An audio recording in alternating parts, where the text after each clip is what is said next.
subuh itu, udara di desa Kedungadem, Bojonegoro, terasa begitu sunyi. Kabut tipis masih menyelimuti jalan-jalan kecil desa. Di balik keheningan pagi, para warga bersiap menunaikan salat subuh di Musala Al-Manar. Tak ada yang menyangka bahwa pagi itu akan berubah menjadi sejarah kelam bagi warga RT 4 per RW 3. Musala yang selama ini menjadi tempat suci penuh doa dan ketenangan, justru berubah menjadi arena berdarah. 2 orang tewas, 1 terluka, dan puluhan warga lainnya terjebak dalam trauma yang tak mudah hilang. Di balik peristiwa itu, berdirilah seorang pria tua berusia 67 tahun. Namanya Sujito. Beberapa bulan sebelum tragedi, konflik kecil mulai tumbuh di antara Sujito dan ketua RT setempat, Abdul Aziz, 63.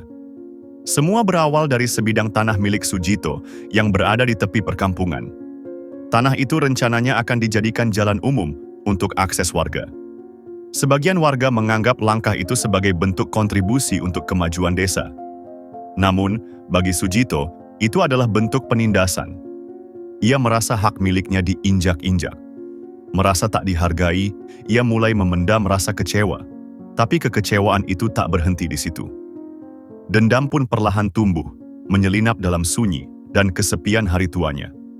Dan ketika dendam tak mampu lagi ditahan oleh logika, maka meledaklah sebuah niat paling gelap yang bisa dimiliki seorang manusia, membunuh.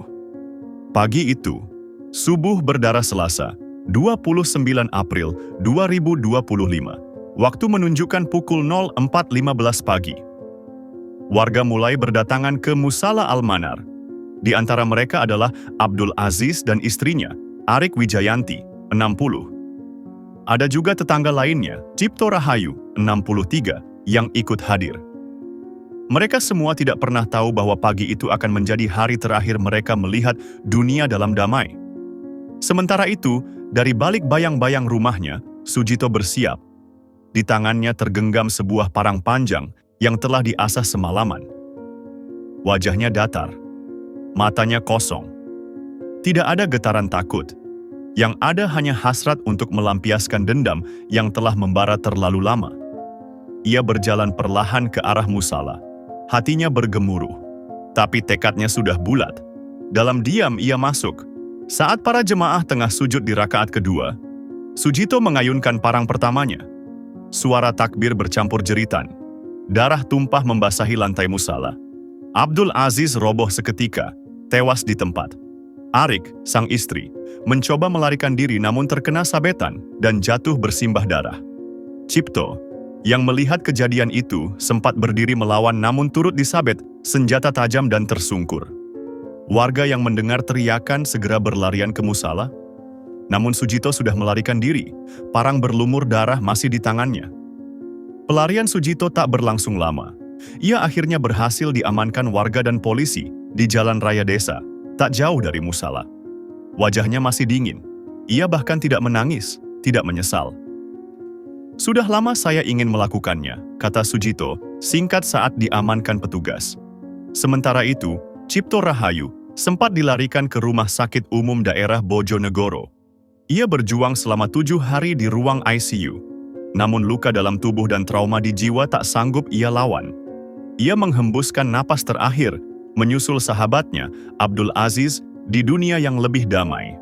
3 bulan kemudian, Kamis 3 Juli 2025, pihak kepolisian menggelar rekonstruksi untuk memperjelas jalannya kejadian. Rekonstruksi dilakukan di 3 lokasi. Rumah pelaku, Musala Al-Manar, dan jalan tempat penangkapan. Di bawah pengawasan ketat polisi dan jaksa, Sujito memperagakan 25 adegan. Mulai dari saat ia memantau korban, menyusup ke musala, hingga menebaskan parang pada saat para jemaah sujud. Semuanya diperagakan dengan rinci, tanpa ragu. Bahkan tak ada getaran penyesalan dalam gerak tubuhnya, kata Ibda Michael Manansi, Kanit Pidum Polres Bojonegoro. Hasil penyelidikan mengungkap bahwa motif utama Sujito adalah sakit hati karena konflik tanah. Ia merasa dijatuhkan dan dipermalukan oleh para korban, terutama oleh Abdul Aziz yang merupakan tokoh masyarakat dan ketua RT. Atas perbuatannya, Sujito dijerat dengan pasal 340 KUHP tentang pembunuhan berencana dengan ancaman hukuman mati atau penjara seumur hidup.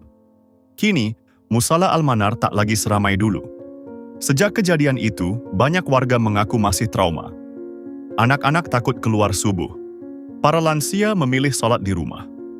Jejak darah mungkin telah dibersihkan, tapi jejak luka di hati warga tak akan hilang dalam waktu dekat.